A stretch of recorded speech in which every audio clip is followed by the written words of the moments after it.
Halo Gan, ketemu lagi dengan saya Abai dari Pantau Aja Channel. Di tangan saya saat ini sudah terdapat sebuah jam tangan pintar. Ini adalah smartwatch dari Microwear dengan tipe L11. Saya sudah menggunakan jam tangan ini sekitar selama kurang lebih 2 minggu. Jadi saya akan mencoba untuk membagikan pengalaman saya kepada agan-agan. Bagaimana rasanya menggunakan smartwatch Microwear L11 ini? Let's go!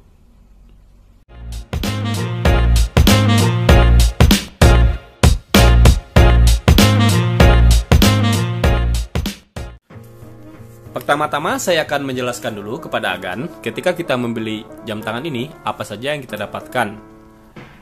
Saya membeli jam tangan ini seharga Rp560.000. Seller sudah memberikan saya sebuah bonus. Ini adalah strap ekstra. Strapnya terbuat dari karet silikon. Ya lumayan lah ya. Untuk alternatif kalau kita bosan dengan strap bawahnya ini. Oke, kita taruh dulu. Kotaknya polos. Hanya seperti ini. Tidak ada keterangan apapun.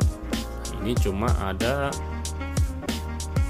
warna silver. Ini memberitahukan kalau warna jamnya adalah yang warna silver stainless seperti ini. Kita buka aja. Di dalamnya kita mendapatkan sebuah kertas manual seperti ini. Ini bahasa Inggris dan di sini ada juga barcode agar kita bisa mendownload aplikasi yang akan digunakan untuk smartwatch-nya. Ini dia, user manual ya. Dan tentunya kita mendapatkan sebuah kabel. Ini sudah saya buka ya sebelumnya. Kabel yang digunakan untuk mengecas si jam tangannya ini. Kita langsung coba aja ya kabelnya. Ini biasanya bisa kita colok di power adapter, tapi karena di video ini agar lebih praktis, saya akan menggunakan sebuah power bank. Untuk pengecasannya dia seperti ini. Di sini ada pinnya, kita taruh kalau salah. Ini taruh aja begini. Dia akan langsung mengecas. Ini karena sudah saya cas sebelumnya, baterainya udah 100%. Oke. Dan sekarang saya akan kasih lihat kepada agan secara keseluruhan dari fisik jam tangan ini. Ini agan lihat aja.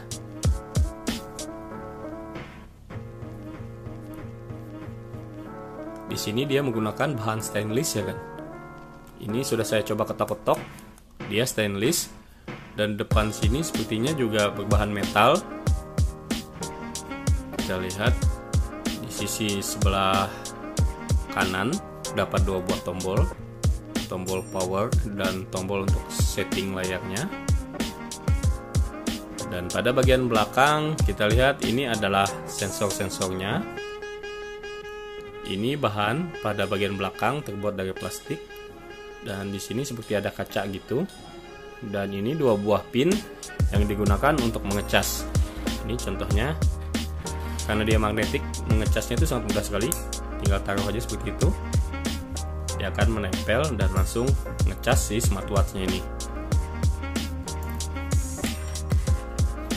Sekarang kita lihat pada bagian strapnya. Ini sepertinya dia semi kulit ya kan. Ini kulit sintetis. Dan satu hal yang saya suka pas kita balik, ternyata pada bagian dalamnya itu dia terbuat dari bahan karet kan. Ini karet kan. Jadi pemikiran saya dengan digunakannya bahan karet seperti ini, dia akan lebih tahan lama daripada dia benar-benar menggunakan bahan kulit sintetis. Kenapa? Karena sifat dari karet ini tentunya dia akan lebih tahan dari keringat dari badan kita. Ini hanya lihat aja bentuknya. Untuk penggantian strapnya dia menggunakan model-model yang quick release seperti ini ya. Jadi tinggal kita tarik. Jadi untuk mengganti si strapnya ini sangat mudah sekali, tanpa perlu menggunakan alat khusus. Tinggal kita tarik aja, tak seperti ini, udah dia akan lepas. Ini lihat dulu aja. Ini bagian depannya. plastiknya masih belum saya buka ya, karena saya masih belum menemukan anti gores yang sesuai untuk si smartwatchnya ini. Jadi daripada layarnya nanti lecet, saya biarkan aja plastiknya, plastik pelindung bawaannya. Ini udah lihat aja. Salah satu hal yang membuat jam tangan seperti ini dikatakan smartwatch adalah karena dia bisa terkoneksi dengan smartphone. Untuk mendapatkan aplikasi yang bisa kita gunakan khusus untuk smartwatch ini, kita tinggal swipe ke bawah seperti ini. Dia akan ada tampilan seperti ini. Ini ada, lihat aja. Ini ada barcode, tekan aja. Ini ya.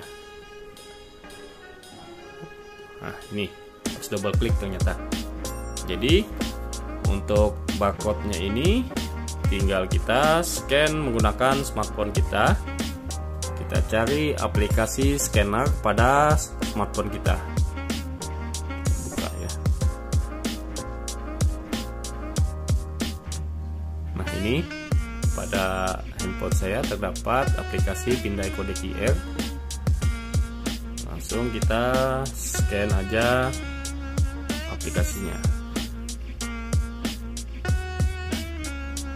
Nah, kalau sudah selesai di scan, dia akan mengarahkan kita untuk ke sebuah halaman.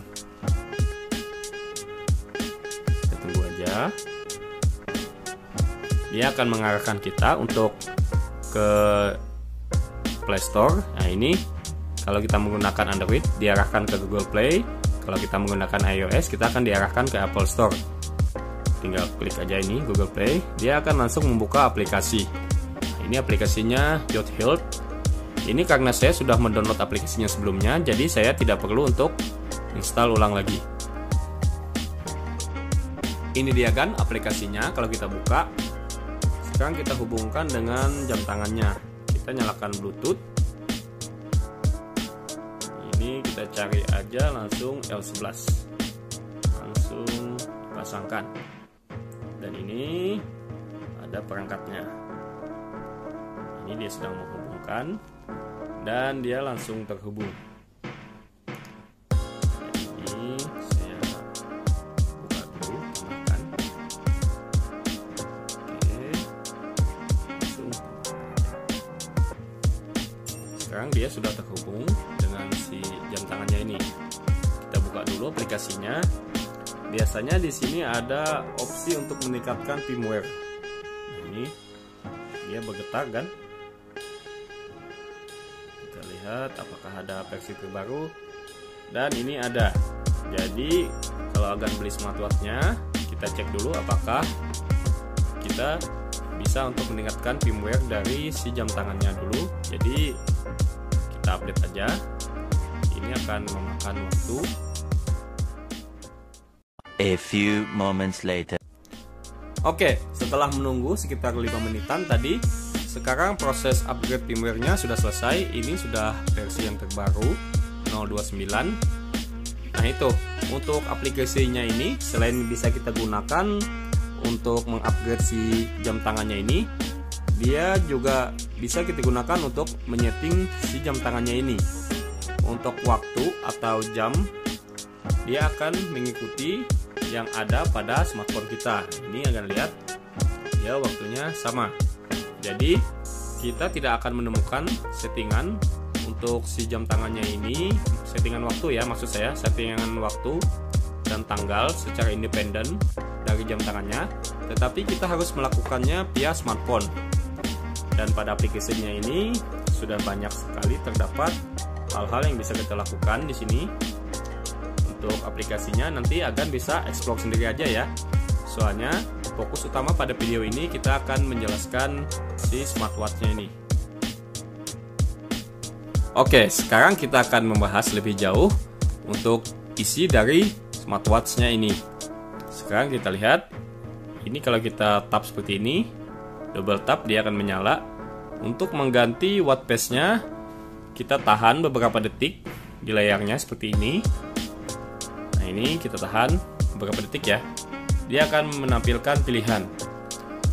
Untuk saat ini saya lihat hanya ada 3 watt pace yang tersedia. dan saya belum menemukan cara agar WordPress-nya ini bisa kita tambah lagi. Tapi bagi saya itu bukan masalah, karena saya sudah memilih salah satu tampilan pada smartwatch ini yang saya suka. Saya akan memilih yang ini. Oke, sekarang kita lihat fungsi-fungsinya. Kalau kita swipe dari atas ke bawah, dia akan menampilkan settingan seperti ini. Ini settingan untuk barcode-nya, dan ini untuk pengaturan kecerahan layar. Ini akan lihat aja. Ini yang paling maksimum, ini yang paling minimum. Kita setting ke paling maksimum aja ya. Dan ini adalah untuk baterai, dan ini ada tanda apakah dia terhubung atau tidak ke smartphone. Oke, sekarang kita coba lagi yang dari bawah ke atas. Nah, ini hanya ada indikator seperti ini. Ini tandanya si smartwatch-nya ini terputus koneksinya dengan smartphone, karena memang saya matikan Bluetooth-nya tadi. Selanjutnya kita akan lihat, kalau kita swipe dari kiri ke kanan, kita akan menemukan notifikasi WhatsApp seperti ini. Jadi kalau ada aplikasi chatting yang akan hubungkan dengan smartwatch-nya, kita bisa melihat notifikasinya dengan cara swipe dari kiri ke kanan. Tapi kita tidak bisa melakukan balas ya kan di sini. Nah, kita hanya bisa melihat pesannya. Oke, selanjutnya, dan yang paling banyak isinya kalau kita swipe dari kanan ke kiri. Nah, ini ada jumlah langkah, jumlah jarak kita, jumlah kalori. Ini kita geser lagi, ini untuk mengukur kualitas tidur. Kita geser lagi, dia akan menampilkan pilihan agar kita bisa menggunakan pengukur yang ada pada jam tangan ini. Ini pengukur detak jantung, ini sepertinya tekanan darah, dan ini kadar oksigen dan ECG. ECG itu saya kurang mengerti apa itu. Langsung aja kita geser lagi. Di sini ada pilihan untuk olahraga. Jadi kita tinggal sesuaikan olahraga yang akan kita lakukan. Ini lengkap ya, ada berenang, ada yoga, ada bulu tangkis, ada skipping, ada bersepeda juga. Nah, ini. Oke. Kita coba geser lagi. Nah, ini kalau kita swipe lagi ke sebelah kanan, kita akan menemukan pengatur musik. Ini bisa kita gunakan untuk mengontrol audio musik yang ada pada smartphone kita. Ini contohnya, saya tekan play. Nah,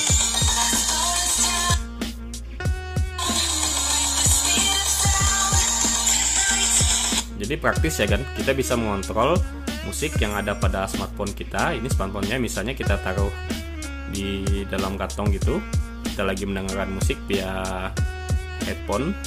Jadi untuk mengontrolnya kita tidak perlu harus mengeluarkan smartphone-nya lagi, bisa kita kontrol melalui si smartwatch-nya ini. Nah, ini. Oke, kita skip aja. Dan untuk fitur selanjutnya, kita juga menemukan, ini musiknya nyala lagi. Skip. Nah, ini terdapat beberapa buah fitur pilihan. Di sini ada kamera. Ini bisa untuk mengontrol kamera dari smartphone kita. Kita coba buka kamera ini, dan kita juga mencoba. Kita cari objek buat foto dulu. Oke, ini apakah bisa? Ini kita gunakan kontrol yang ada pada jam tangannya. Ini kita lihat apakah bisa. Ini geser, kita gunakan untuk mengambil gambar. Oke, ini kan iya. Jadi si jam tangannya ini bisa kita gunakan juga sebagai tombol untuk mengendalikan kamera foto yang ada pada smartphone kita. Dan untuk fitur-fitur lainnya, di sini terdapat alarm untuk membangunkan kita atau mengingatkan kita. Di sini juga terdapat stopwatch, dan ini juga beberapa menu-menu lainnya. Dan ini ada fitur untuk mencari smartphone kita. Jadi kalau kita tekan di sini, smartphone kita akan bergetar. Ini fitur Find My Phone kayaknya. Nah ini kalau saya tekan, ini smartphone-nya jadi bergetar kan. Ini dia akan bergetar dan berbunyi juga. Tapi ini karena saya silent, dia tidak berbunyi. Kalau kita sudah matikan, dia akan berhenti bergetar. Akhirnya tibalah saatnya kita memberikan kesimpulan untuk si smartwatch Microwear L11 ini. Kita mulai dari hal yang negatif aja dulu. Salah satu hal yang paling mengganggu saya dari smartwatch ini adalah terlalu cepatnya layarnya mati.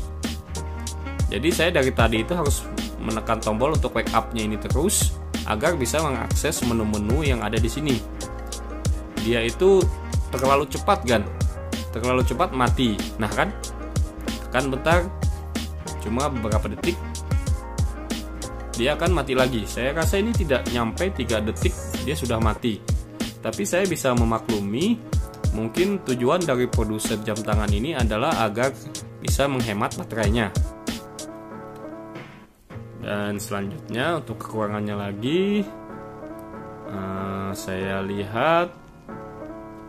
Ini saya perhatikan di sini terdapat banyak lubang sensor, tapi yang ada hanya 2. Ya, tapi kita tidak bisa juga berharap terlalu banyak, mengingat harga si jam tangannya ini hanya sekitar Rp500.000. Saya rasa untuk kekurangannya hanya itu. Dan tentunya selain hal negatif, kita juga akan membahas hal positif dari smartwatch ini. Yang pertama dari modelnya dulu ya kan. Ini agan lihat aja. Modelnya ini mirip salah satu smartwatch yang seharga jutaan itu.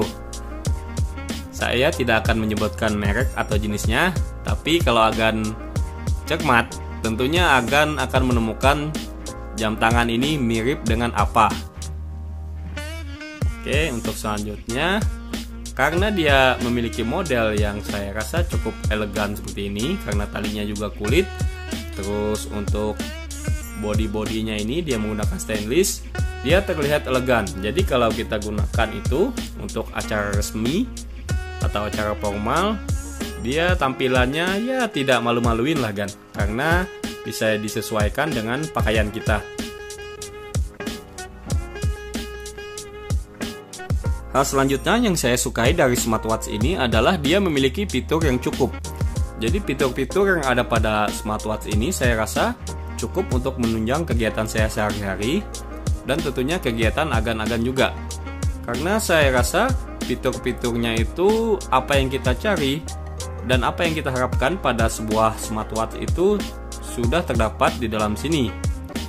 Jadi walaupun dia tidak fiturnya berlebihan banyak gitu, tapi saya rasa fitur yang telah disediakan ini cukuplah untuk menunjang kegiatan kita sehari-hari. Dan hal lain yang paling saya suka dari jam tangan ini juga adalah daya tahan dari baterainya. Saya menggunakan jam tangan ini sekitar 2 minggu. Tanpa kita mengkoneksikan si smartwatch ini ke smartphone, dia akan bisa bertahan menurut saya sekitar 3 minggu. Kenapa saya mengatakan seperti itu? Karena saya mencoba memadukan, kadang-kadang dikoneksikan, kadang-kadang tidak. Kalau tidak kita koneksikan, dia sangat irit sekali baterainya. Kalau kita koneksikan dengan smartphone, saya rasa dia hanya akan bertahan sekitar 1 minggu untuk full koneksi dengan smartphone. Itu untuk maksimalnya. Mungkin kalau agan banyak menerima pesan, dia akan bergetar, karena menurut saya menggunakan fitur getar itu akan boros baterai. Mungkin dia hanya bisa bertahan sekitar 4 hari.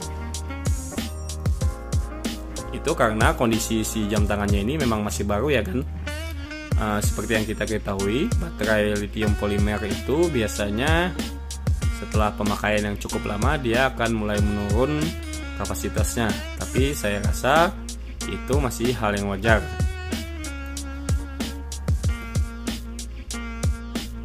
Dan ketika agan bertanya kepada saya, apakah layak atau worth it kita mengeluarkan uang senilai Rp560.000 untuk mendapatkan smartwatch ini? Jawaban dari saya adalah sangat layak sekali kan. Kenapa saya mengatakan seperti itu? Dengan nilai uang yang tidak mencapai jutaan, kita bisa mendapatkan jam tangan pintar yang memiliki fitur yang cukup seperti ini, kualitas layar yang cukup bagus, dan build quality yang bagus seperti ini.